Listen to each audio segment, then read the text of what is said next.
দক্ষিণ ভারতের সিনেমার মমতাময়ী মা চরিত্রে যে অভিনেত্রী বহু হৃদয় ছুঁয়েছেন, আজ সেই তুলসী এক অন্য পথ বেছে নিয়েছেন। তার পর্দার গ্ল্যামারকে জীবনের এক গভীর এবং শান্ত নতুন অধ্যায়ে বদলে দিতে চলেছেন তিনি।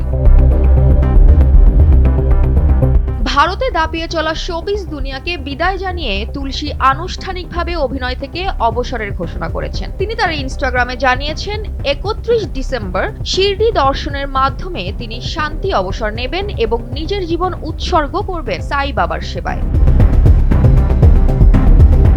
তুলসীর ক্যারিয়ার শুরু হয়েছিল একেবারেই ছোটবেলা থেকে। ১৯৬৭ সালে শিশু শিল্পী হিসেবে প্রথম পর্দায় পা রেখেছিলেন তিনি। পরবর্তী দশকে আরঙ্গ গেট্টাম, সীতা মা লক্ষ্মী ও মুদ্দা মান্দারামের মতো ক্লাসিক ছবিতে মানসিক গভীরতা ও ন্যাচারাল পারফরম্যান্স দিয়ে নজর কেড়েছিলেন তিনি।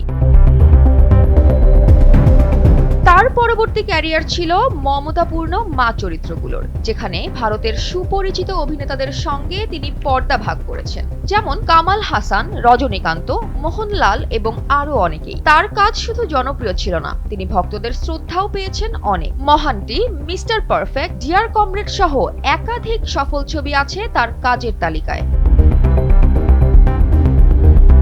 ক্যারিয়ার ছেড়ে দেওয়ার পোস্টে তুলসী আরও লেখেন, সাই রামের জীবন শিখতে সহযোগিতা করার জন্য সবাইকে ধন্যবাদ।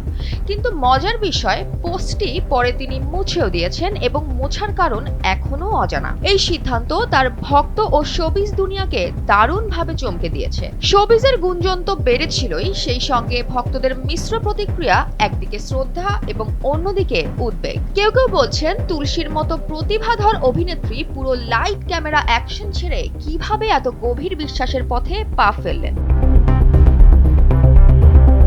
তুলসীর ক্যারিয়ার ছিল এক সিনেমাটিক যাত্রা, ছোট পর্দা থেকে শুরু করে বড় পর্দা পর্যন্ত, এবং এখন তিনি নিচ্ছেন এক নীরব, শান্ত এবং আধ্যাত্মিক গন্তব্য। জয়া হাসান, এনপিবি।